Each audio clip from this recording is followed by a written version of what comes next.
नमस्कार। आज हम क्रोम ओएस इंस्टॉल करने जा रहे हैं। अब ये है क्या चीज़, तो जैसे कि आपका विंडोज़ नहीं होता है उसी तरीके से ये भी एक तमाम सारे एंड्रॉयड ऑपरेटिंग सिस्टम में से एक बेहतरीन एंड्रॉयड ऑपरेटिंग सिस्टम है। इसका फ़ायदा ये होगा कि भैया आपका नॉर्मल कंप्यूटर एंड्रॉयड कंप्यूटर बन जाएगा, उसकी नसों में एंड्रॉयड वाला खून दौड़ने लगेगा। और दूसरा मजबूत फ़ायदा ये है कि अगर किसी कंप्यूटर में विंडोज़ स्लो अटक फटक के चलता था तो इसको डालने के बाद वो विंडोज़ के मुकाबले फास्ट चलने लगेगा। और भी मल्टीपल फ़ायदे हैं। अब चलिए जो है इंस्टॉलेशन की प्रक्रिया चालू करते हैं। सबसे पहले आप आ जाइए अपने ब्राउज़र पे, लिंक आपको मैंने ये डिस्क्रिप्शन में दिया हुआ है। यहाँ पे आपको डाउनलोड का बटन दिखेगा, इस पर क्लिक करते ही पेज आपका चेंज हो जाएगा। नीचे आएंगे आपको सिनेमन एडिशन के नीचे ठीक डाउनलोड का बटन दिखेगा, इस पर क्लिक करते ही फिर से आपका पेज चेंज होगा और यहाँ पे आपका फाइनली डाउनलोड वाला बटन आ जाएगा। ये सारे वही हैं, आप किसी पे भी क्लिक करके अपनी फ़ाइल को डाउनलोड कर सकते हैं। मैं अभी जो है आपको दिखा देता हूँ। फाइल डाउनलोड होने के बाद आपकी ये कुछ इस तरीके से दिखेगी। और भी आपको बहुत सारी चीज़ें डाउनलोड करनी पड़ेंगी, थोड़ा इसमें डाउनलोड वाला झमेला है। तो दूसरी चीज़ डाउनलोड करने के लिए दूसरी वेबसाइट पे आना पड़ेगा। यहाँ पे आने के बाद आपको ये 3 डॉट दिखेगा, इस पर क्लिक करके टेबल के ऊपर आ जाइएगा। अब इस लिस्ट में आपको क्या चीज़ ढूंढना है कि अगर आपका कंप्यूटर में AMD का प्रोसेसर लगा हुआ है तो ज़ोर्क नाम की एक फ़ाइल आपको यहाँ ढूंढनी है। और जिन लोगों के कंप्यूटर में इंटेल का प्रोसेसर लगा हुआ है वो यहाँ पे रैमस नाम की एक फ़ाइल को ढूंढेंगे। तो चलिए जो है हम ढूंढने वाली प्रक्रिया चालू को कर लेते हैं। उसको आसान करने के लिए मैं डायरेक्ट यहाँ पे Ctrl F करके सर्च ही कर लेता हूँ, ये खुद ही बता देगा ज़ोर्क वाला कहाँ बैठा हुआ है छुपा रुस्तम। तो ये यहाँ पे मिल गया हमें। अब नीचे आएंगे, यहाँ पे आपको रिकवरी इमेज पे क्लिक करते ही कुछ ऑप्शन दिखेगा जैसे कि ऑन गूगल साइट। कभी कभी इस वेबसाइट पे डाउनलोड का डायरेक्ट बटन होता है, अगर अवेलेबल नहीं होता है तो ये आपको गूगल की साइट के ऊपर पहुंचाता है। तो मैं जैसे ही इसको खोलूंगा एक नई वेबसाइट खुलेगी कुछ इस तरीके से। यहाँ पे व्यू बाय ब्रांड नेम एक सेक्शन दिखेगा, इसके ऊपर आपने क्लिक कर देना है। अब यह एक ब्रांड नेम की लिस्ट दिखेगी, इसमें आपको क्या चीज़ ढूंढना है, जो ब्रांड नेम इन लोगों ने यहाँ पे लिख रखा हुआ है आसूस क्रोमबुक C425। मैं इसे यहाँ से कॉपी कर लेता हूँ और डायरेक्ट यहाँ पे इन लोगों ने सर्च का ऑप्शन दे रखा है। टाइम बचाने के लिए मैं जो है इस काम को कर लेता हूँ। तो ये देखिए मुझे यहाँ पे ऑप्शन मिल गया है। अभी स्टेबल वर्जन आपने डाउनलोड करना है, तो स्टेबल वर्जन इस समय कौन सा है, 109 पॉइंट कुछ करके है, तो वही वाला जो है डाउनलोड कर लेते हैं। डाउनलोड होने के बाद ये भी जो है आपकी डायरेक्शन में पहुंच जाएगा, जैसे कि ये चीज़ है। अब एक चीज़ आपने और डाउनलोड करनी पड़ेगी, ब्रंच गिटहब की फाइल्स पे गिटहब वाली वेबसाइट पे आ जाइएगा। यहाँ पे tar.zgz करके दिखेगा, ये भी चलिए डाउनलोड हो ही गई है आपकी। और उसके बाद जो है आपने एक छोटी सी फाइल गूगल ड्राइव से भी डाउनलोड करनी पड़ेगी। सिंपल है, आने के बाद इस पर डाउनलोड पे क्लिक कर दीजिएगा, ये भी आपके पास आ ही जाएगी। अब जब इतनी सारी चीज़ें आपके पास आ ही रही हैं तो इनके अंदर से हमें कुछ फाइलें निकालनी पड़ेगी, जैसे कि इसके अंदर से, इसके अंदर से। तो उसके लिए एक सॉफ्टवेयर की और ज़रूरत पड़ेगी। बहुत लोगों के कंप्यूटर में वो पहले से होगा, नहीं है तो आप सिंपल है यहाँ पे आके जो है डाउनलोड वाले पे क्लिक कर देंगे और आपकी ये फ़ाइल डाउनलोड होने लग जाएगी। तो चलिए ये भी आ गया है हमारे पास। अब इसके बाद जो है आपको ये जो फाइलें हैं इनको पेन ड्राइव के अंदर घुसेड़ना पड़ेगा। उसके लिए जो है आपको रूफूस की ज़रूरत पड़ेगी, तो उसको भी चलिए लगे हाथ। अब इतनी चीज़ें डाउनलोड हुई हैं तो इसको भी कर ही लेते हैं। अब चलिए आगे की कहानी फटाफट से शुरू करते हैं। आ जाइए अपने वही डाउनलोड वाले फोल्डर में। यहाँ पे जो आपको WinRAR दिख रहा है इसे राइट क्लिक करके रन एज एडमिनिस्टर और इंस्टॉल कर लेना है। काफ़ी सिंपल है इसका इंस्टॉलेशन का प्रोसेस। अब इसके बाद ये जो आपका रूफूस है इसको भी डबल क्लिक करके येस करते हुए ओपन कर लीजिए। उसके बाद आपने यहाँ पे अपनी पेन ड्राइव को जब लगा दिया होगा कंप्यूटर में तो उसका साइज़ और लेवल दिखेगा, जैसे कि यहाँ पे जी देखिए 32 GB की है, तो ये देखिए मैच कर सकते हैं। उसके बाद सिलेक्ट वाले बटन पे क्लिक करके आपने वो फाइल सिलेक्ट कर लेनी है, लिनक्स मिंट करके, जो डाउनलोड करवाई थी मैंने आपको। और यहाँ पे पार्टीशन स्कीम में आपने MBR और GPT 2 ऑप्शन मिलेंगे, दोनों में से किसी और एक को सिलेक्ट करना है। वो कैसे पता चलेगा आपको, विंडोज़ के ऊपर राइट क्लिक करके यहाँ पे डिस्क मैनेजमेंट में आ जाइएगा। नीचे देखेंगे आपकी जो डिस्क 0 है जिसके अंदर आपकी सी ड्राइव इंस्टॉल है, तो डिस्क 0 के ऊपर राइट क्लिक करके प्रॉपर्टीज़ में आएंगे। यहाँ पे वॉल्यूम में देखिए दिख जाएगा, जैसे कि यहाँ पे GPT है आपका, अगर MBR होता तो MBR लिखा होता। तो मेरे को अभी पता चल गया है कि GPT सिस्टम पे है मेरा कंप्यूटर, तो यहाँ से GPT सिलेक्ट कर लीजिए।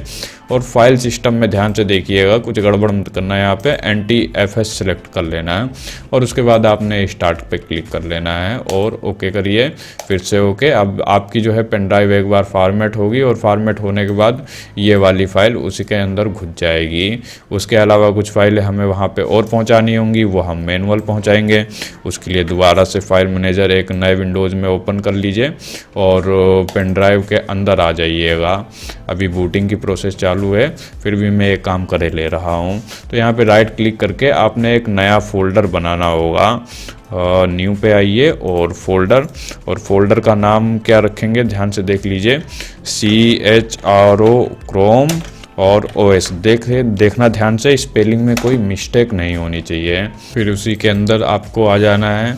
अब यहाँ पे हमें कुछ फाइलें जो है पहुँचानी है। सबसे पहले ये जो install.sh की फ़ाइल थी, इसको मैं यहाँ पे रख देता हूँ, ये आ गई। और उसके बाद आपकी ये जो ब्रंच करके फ़ाइल है, इसके ऊपर राइट क्लिक करिए और WinRAR पे आपको ऑप्शन दिखेगा या ओपन विद में आ जाइएगा, WinRAR दिखेगा, इसको सिलेक्ट कर लेना है।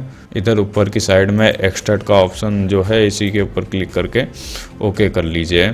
अभी इससे क्या हुआ कि वो जो ब्रंच वाला फ़ोल्डर था आपका, उसके अंदर से कुछ फाइलें बाहर निकलने लगेंगी, जो कि आपकी ये रही। इसके अंदर आइए, यहाँ पे 4 चीज़ें जो हैं इनको राइट क्लिक करके कॉपी कर लीजिए या कट कर लीजिए और पेन ड्राइव के अंदर उसी फोल्डर में जिसमें मैंने आपको अभी बनवाया था, वहाँ आके आपने इसे छोड़ देना है। उसके बाद इस फोल्डर से भी बाहर निकलिए और क्रोम का रैमस और या जॉर्क वगैरह जो मैंने आपको डाउनलोड करने के लिए बोला था, उस फाइल के ऊपर भी राइट क्लिक करके एक्सटेंड ऑल का ऑप्शन जो है, इसी के ऊपर क्लिक करके एक्सटेंड कर लीजिए। इसके अंदर से भी एक फ़ाइल बाहर निकलेगी।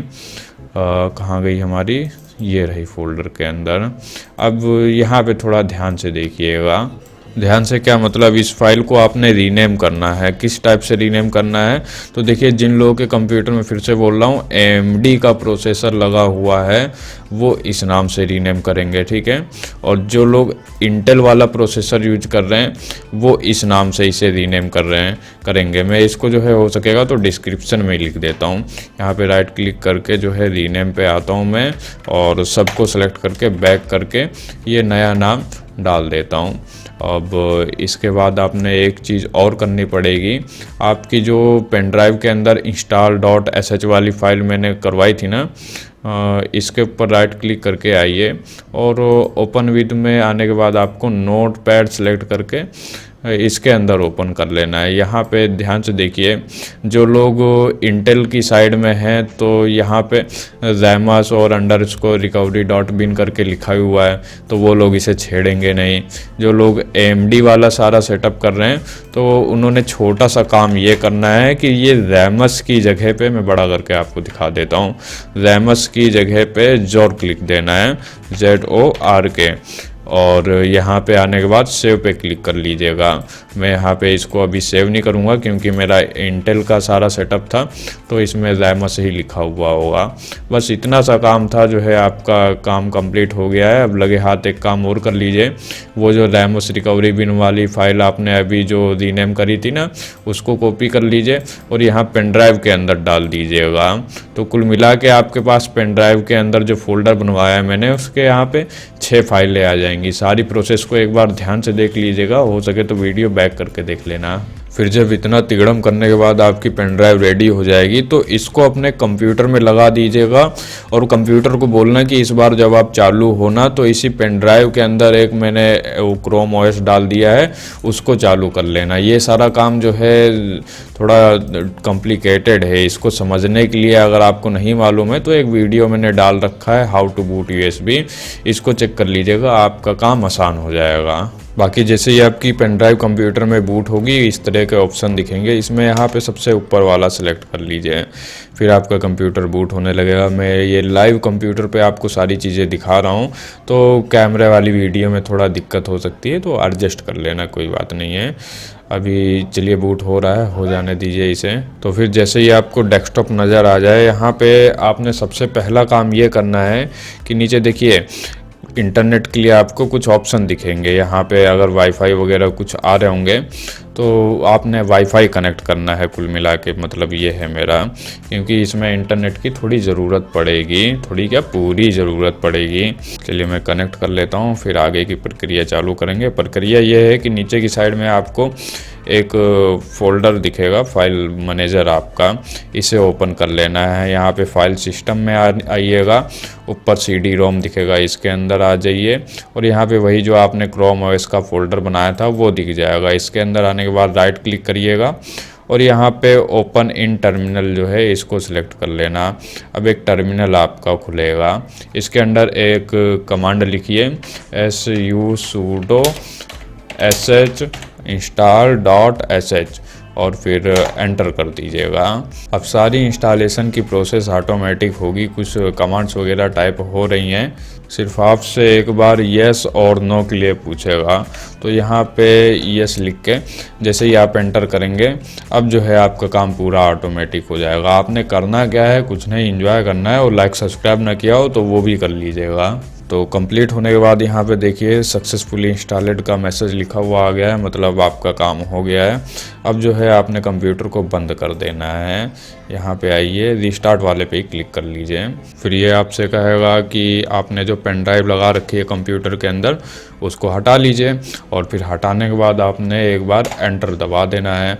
एंटर दबाने के बाद क्या होगा, बधाई हो, आपका जो है अब क्रोम ओएस आपके कंप्यूटर में इंस्टॉल हो ही गया है। देखिए अभी जो है लाइव आपके सामने ये लोड होएगा और पहली बार जब ओपन होगा तो ये लोडिंग ब्रंच करके इसमें थोड़ा टाइम वाइम लग जाएगा। फिर फाइनली आपके सामने वो सब सेटअप करने को आएगा जो कि आप नया एंड्रॉयड मोबाइल लेते हो तब आता है। फाइनली आपका डेस्कटॉप सामने आ जाएगा। यहाँ पे विंडोज़ की तरीके से इन लोगों ने स्टार्ट का बटन दे रखा है, आपको यहाँ तमाम सारी चीज़ें देखने को मिल जाएंगी।